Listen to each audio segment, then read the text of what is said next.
மச்சான், லீவ் போட்டு போர் அடிக்குது. பேசாம வேலைக்கே வந்திருக்கலாம் போல.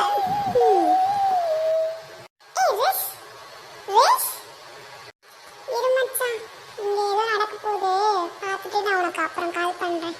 பாய். சொல்லுங்க மேடம், என்ன விஷயம்? உனக்கு ஒரு சர்ப்ரைஸ். சர்ப்ரைஸா? என்னது? இரு சொல்றேன், பொறுமை பொறுமை. சரி சொல்லுமா. அதுவா, அது வேற ஒன்றும் இல்லை.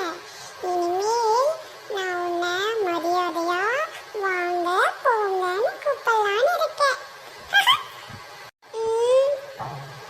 எது நீ மரியாதையா வாங்க போங்கன்னு? இது கனவா இல்லை நிஜமான்னு தெரியலையே. எங்க கூப்பிட்டு பாப்போம். கூப்பிட்டுமா? கூப்பிடுமா? இருடா கூப்பிடுறேன். இப்பதான் மரியாதையா கூப்பிட போறேன்னா அதுக்குள்ள இருடாவான். சரி சரி, டைம் எடுத்துக்கோ.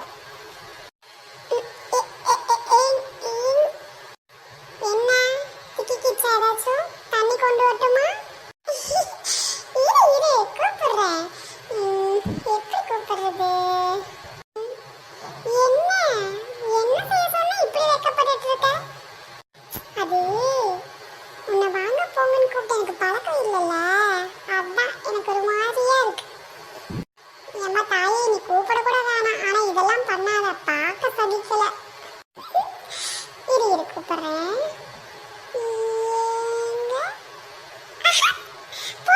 எனக்கு சிரிப்பா வருது. இனிமே அவனை வர போறேனே கூப்பிட்டுக்கிறேன். வாங்க போங்க, நான் இதை கூப்பிட வரல. பாய். நான் பாட்டுக்கு கம்முனுதான் இருந்தேன். வந்தா பேசுனா மரியாதையா கூப்பிட போறேன்னா திரும்ப கடைசியா வாடா போறேன்ட்டே போற. அது சரி, இதுக்கிட்ட மரியாதை எதிர்பார்க்கறது ஏன் தப்பு தானே?